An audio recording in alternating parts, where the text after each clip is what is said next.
Well, I remember my first experience watching a Dolores Cannon video on YouTube, and I had no idea what I was going to expect.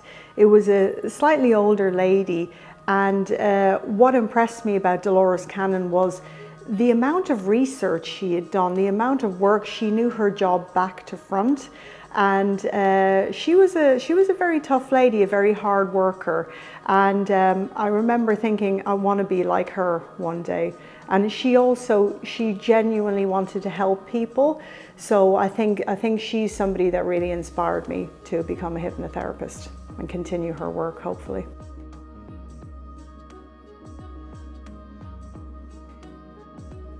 Ask yourself, are you ready to confront your issues? We all have issues that we need to face. We all have fears. And this is the best possible therapy to actually help you to face your fears in a very safe environment. When you confront your deepest fears, they don't have any hold over you anymore. So this is when you can actually healing can occur.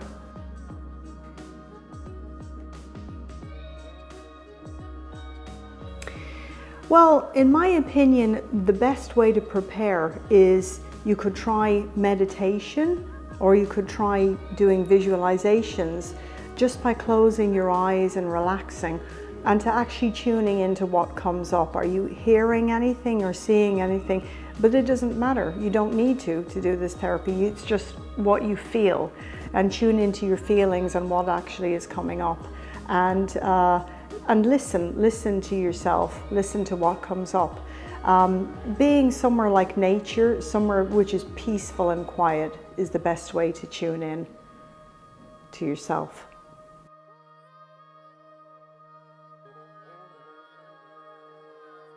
Whatever drug abuse or substance, and as soon as they say it out loud and admit that they've got a problem, that's always the first hurdle. Then we talk about what actually happened, usually in their childhood. Usually there's a trigger in that person's childhood to make them turn to an addictive substance. And what it is with addiction is usually it's escapism. They're trying to escape what caused these issues in the first place. We have to confront them, otherwise we'll never get rid of them. They'll never go away.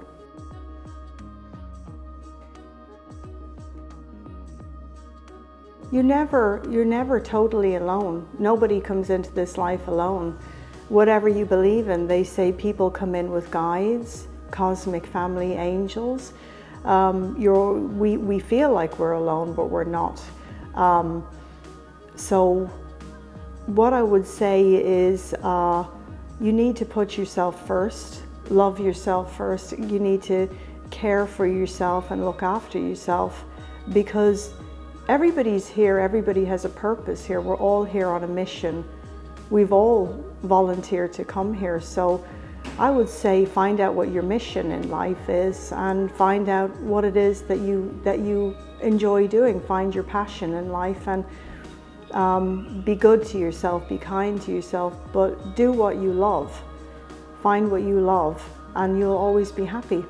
And most clients tell me that everybody says they're here to help people. So once you help yourself, then you can help others.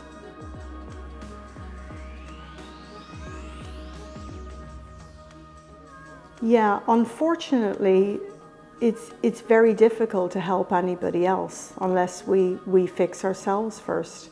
So we're responsible for ourselves. We have to work on ourselves first, because it just doesn't work like that. We're giving away all our energy to people, and we're going to get sick.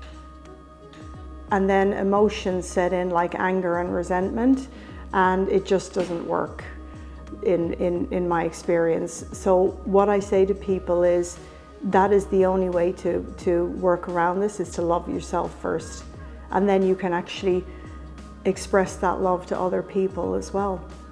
But if you don't have it for yourself first, you can't give it. You can't give what you don't have.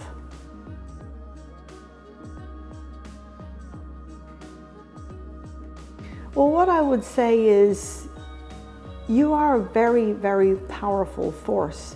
You're never on your own. There's a force that's helping you and working through you. So when you are in the light, the same as me from experience, I'm working in the light, they say you'll always be helped and you'll always be protected.